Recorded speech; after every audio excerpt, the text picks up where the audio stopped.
Assalamualaikum warahmatullahi wabarakatuh. Alhamdulillahirabbil alamin wassalatu wassalamu ala asrofil anbiya'i wal mursalin wa ala alihi washabihi rasulillah ajmain. Amma ba'du. Puji beserta syukur kita ucapkan atas kehadirat Allah Subhanahu wa taala yang mana telah melimpahkan rahmat dan hidayahnya kepada kita semua sehingga kita dapat melaksanakan presentasi pada mata kuliah Sejarah Pendidikan Islam yang kita cintai ini. Sholawat bersampul salam tak lupa pula kita ucapkan buat junjungan alam yakni baginda besar kita Muhammad sallallahu alaihi wasallam dengan melafazkan Allahumma sholli ala sayyidina Muhammad wa ala ali sayyidina Muhammad.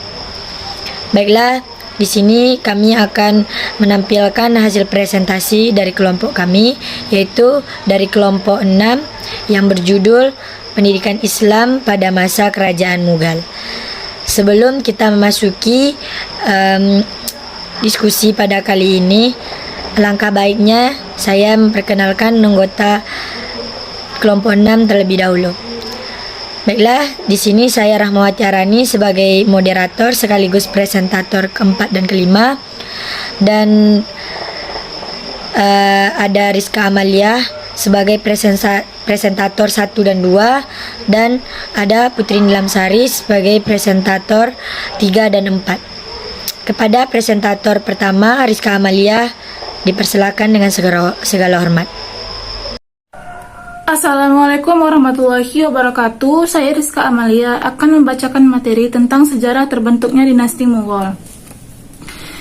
Dinasti Mughal merupakan sebuah dinasti yang diperintah oleh raja-raja yang berasal dari daerah Asia Tengah yang berketurunan Timur Leng, seorang Turki Mughal yang lahir di Kesh, Transoksania pada tahun 1336. Pemimpinnya dikenal sebagai seorang muslim fanatik dan pertama kali melakukan penyerangan ke India pada tahun 1398. Selain itu, beliau mengangkat Hizar Khan sebagai gubernur di Multan sekaligus menjadi wakilnya untuk India.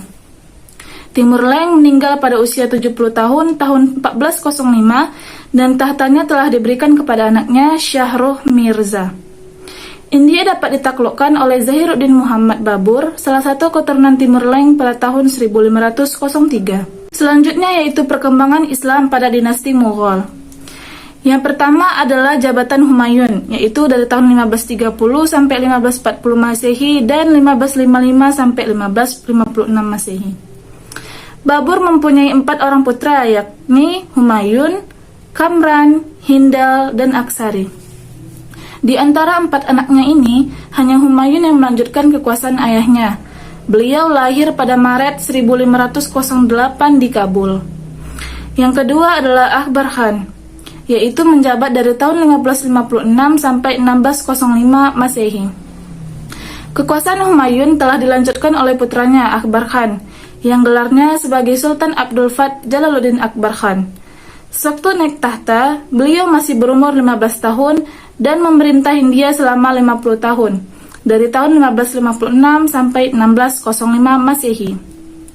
Karena usianya masih muda, pemerintahan diserahkan kepada Bairam Khan, seorang penganut Syiah. Yang ketiga yaitu Jahangir, yaitu dari tahun 1605 sampai 1628 Masehi. Penguasa Mughal yang ketiga adalah Jahangir, putranya Akbar. Masa pemerintahannya kurang lebih 23 tahun, yaitu dari tahun 1605 sampai 1628. Jahangir adalah pengikut Ahlus Sunnah wal Jamaah, sehingga din-i ilahi yang dibentuk ayahnya menjadi hilang pengaruhnya. Yang keempat yaitu Shah Jihan, yaitu dari tahun 1628 sampai 1658. Shah Jihan tampil menggantikan Jahangir. Bibit-bibit disintegrasi mulai tumbuh pada pemerintahannya. Hal ini sekaligus menjadi ujian terhadap politik toleransi Mughal. Dalam masa pemerintahannya, terjadi 2 kali pemberontakan. Tahun pertama masa pemerintahannya, Raja Jujar Singh Bundela berupaya memberontak dan mengacau keamanan, namun berhasil dipadamkan. Raja Jujar Singh Bundela kemudian diusir. Sekian dari materi saya, akan saya lanjutkan kepada teman saya. Baiklah, Assalamualaikum warahmatullahi wabarakatuh. Saya Putri Nilamsari akan melanjutkan materi yang ketiga, yaitu bentuk kemajuan kerajaan Mughal.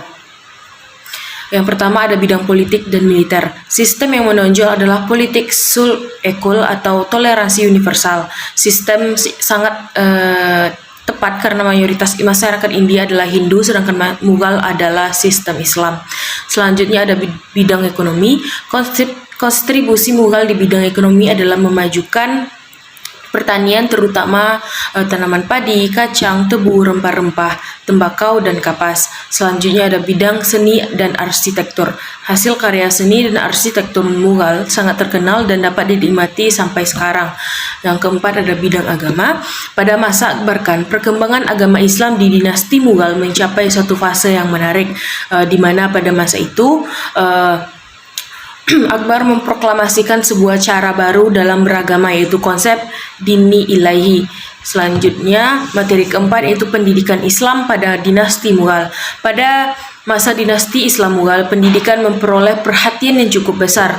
Untuk keperluan ini, pihak kerajaan mendorong untuk menjadikan masjid selain sebagai tempat ibadah, juga sebagai tempat belajar agama bagi masyarakat. Di masjid memang telah tersedia berbagai ulama yang memberikan pengajaran berbagai cabang ilmu agama. Bahkan di masjid juga telah disediakan ruang khusus bagi para pelajar yang ingin tinggal di masjid selama mengikuti pendidikan. Karena itu, hampir setiap masjid merupakan pengembangan ilmu-ilmu agama tertentu dengan guru-guru spesialis. Dengan perkembangannya, masjid telah berkembang menjadi sebuah universitas. Seorang ilmuwan muslim di masa dinasti Mughal, pendidikan didorong dengan hadiah uang untuk masjid. Baiklah, sekian yang dapat saya sampaikan. Selanjutnya saya kembalikan kepada Rahma. Sekian, terima kasih. Baiklah, di sini saya akan membacakan materi yang keempat dan kelima, yaitu pendidikan Islam pada dinasti Mughal. Ada beberapa hal yang mendasari kemajuan ilmu pengetahuan dan pendidikan Islam pada masa kerajaan dinasti Mughal, yaitu yang pertama, metode berpikir. Dalam bidang teologi di masa ini adalah metode berpikir tradisional setelah metode berpikir rasional Mu'tazilah padam. Yang kedua, kebebasan berpikir ala pemikiran filsafat Yunani merupakan setelah Al-Ghazali melontarkan kritik terhadap filsafat, dan di sisi yang lain ajaran tasawuf yang mengesampingkan kehidupan dunia berkembang pesat. Yang ketiga, sarana-sarana pengembangan ilmu pengetahuan dan pemikiran seperti perpustakaan dan karya ilmiah asing banyak yang hancur di masa Islam klasik, sehingga di masa Mughal seperti ada rantai pengetahuan yang terputus. Materi kelima yaitu tentang masa kemunduran dinasti Mughal. Banyak faktor penyebab kemunduran dan kehancurannya, antara lain yaitu perebutan kekuasaan antara keluarga, yang pertama. Yang kedua, pemberontakan oleh umat Hindu. Yang ketiga, serangan dari kerajaan atau kekuatan luar. Yang keempat, kelemahan ekonomi. Yang kelima, investasi politik dan militer. Yang keenam, terjadi stagnasi dalam pembinaan kekuatan militer. Yang ketujuh, kemerosotan moral dan hidup mewah di kalangan elit politik. Baiklah, itulah hasil diskusi dari kelompok kami. Jika ada salah kata atau salah perbuatan, mohon dimaafkan. Kepada teman-teman yang ingin bertanya atau menambahkan jawaban, kami persilakan dengan segala hormat. Sekian dari kelompok kami. Wabillahi taufiq wal hidayah. Wassalamualaikum warahmatullahi wabarakatuh.